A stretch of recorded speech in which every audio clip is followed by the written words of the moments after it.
So we're here today with Daniel Bain, a student at AUT. What do you study, Daniel? I do communications. And do you know how much your student debt will be when you're finished studying? 21,000 and a bit, probably. Okay. And have you heard of the term a quarter-life crisis? Just now, yep. And do you know anything about it? That it's about anxiety towards your student loan not being able to pay it back. Among other things, but yeah, so you'd say that that's one of the key anxieties that a lot of people our age would face. Yeah. Would you say that it causes a lot of stress having to get this degree to get an entrance level job, but it doesn't feel like it's worth as much as we pay for it?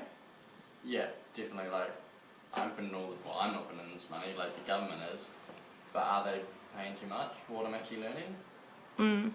Like, who knows? Do you have any anxieties about how the student debt will affect your life after you finish studying?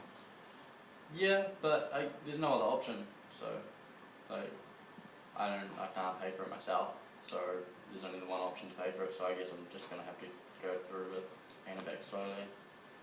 Do you think it'd be valuable if the government was able to promote, instead of tertiary education, which is there's a whole lot of people going out and getting bachelor's degrees that don't necessarily get into the kind of jobs they want to do, maybe promoting instead apprenticeships and kind of learning on the job as opposed to learning at a tertiary institution and then going out into the world and trying to find something to gain work experience. Yeah, that's all well in like a local kind of scenario, but when you go overseas and you've got, I was an apprenticeship at this little place in little old New Zealand, it doesn't really mean that much.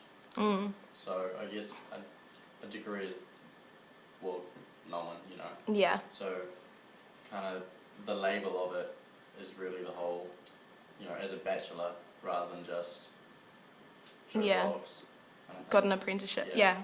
So how do you think as a country we could reduce stress that young people experience around student debt? Fully explain payment options before committing to a loan. I have no idea how often I have to pay it back and what I've got to earn. Like, that's really the stress of it, just not knowing. Yeah. Cool, thank you, Daniel.